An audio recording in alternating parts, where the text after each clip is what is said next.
السلام علیکم ورحمۃ اللہ وبرکاتہ۔ میں تمام دوستوں کو صدائے منبر چینل میں خوش آمدید کہتا ہوں۔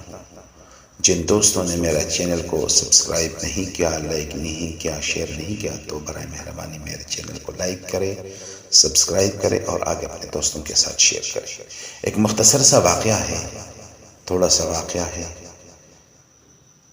اور قرآن عظیم الشان کے متعلق ہے۔ دارالعلوم دیوبند کے جو بانی حضرت مولانا قاسم نانوتوی رحمۃ اللہ تعالی علیہ تو حج کے موقع پر تشریف لے گئے حج کے لیے۔ تو پچھلے زمانے میں جو سفر ہوتے تھے تو وہ بحری جہازوں پر ہوتے تھے، اور بحری جہازوں پر جو سفر ہوتے تھے تو اس میں بعض اوقات کئی مہینے لگ جاتے تھے، کئی دن لگ جاتے تھے، تو سفر ختم ہوتا تھا۔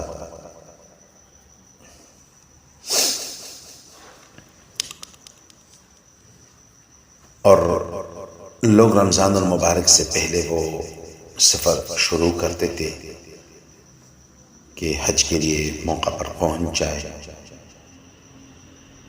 تو حضرت نے بھی ایسا ہی کیا، سفر شروع کیا،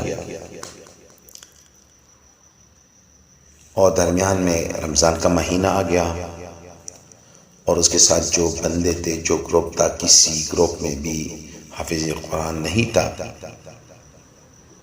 کہ بڑے بڑے علماء کرام تو موجود تھے لیکن حافظ قرآن کوئی نہیں تھا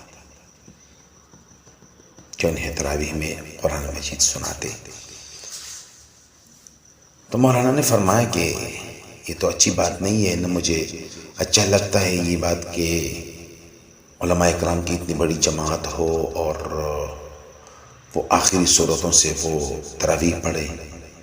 تو وہ لگ گئے اور دن کو وہ پورا پارہ یاد کر لیتے اور رات کو تراویح کے اندر وہ سنا لیتے۔ ادھر رمضان المبارک مکمل ہو گیا اور ساتھ ہی میں اس کا قرآن کا حفظ بھی مکمل ہو گیا۔ تو ہم دل سے کوشش کر لیں، ہمت سے کام لے کہ ہم بھی اس مبارک کلام کو، اس پاک کلام کو حفظ کر لے، اس کو یاد کر لے۔ اللہ رب العزت مجھے بھی، آپ کو بھی، سب کو صحیح طریقے سے تلاوت کرنے کی، صحیح طریقے سے قرآن سمجھنے کی، پڑھنے کی، سکھانے کی، سیکھنے کی توفیق عطا فرمائے۔ وما علینا الا البلاغ۔